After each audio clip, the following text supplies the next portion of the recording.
Magandang araw po. Ito po ang sublimation printer ng 888 Bacolod. Nagamit po ito ng 5 araw. So ito po yung printer head area.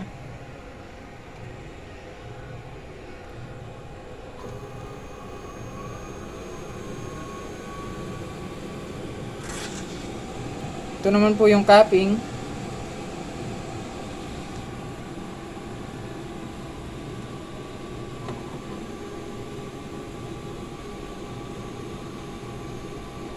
Head clean.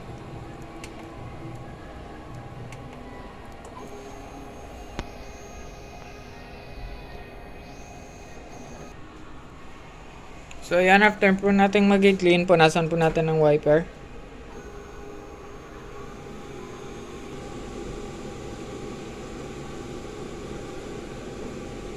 Punasan natin yung capping.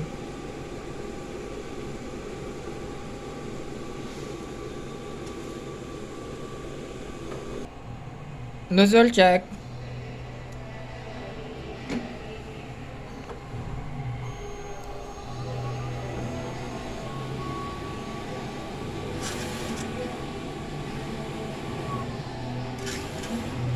Ito naman po ang output na aking nozzle check.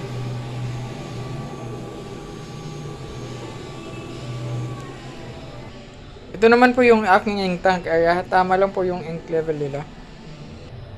Ito naman po yung waste tank. Dito naman po nakalagay yung ground wire.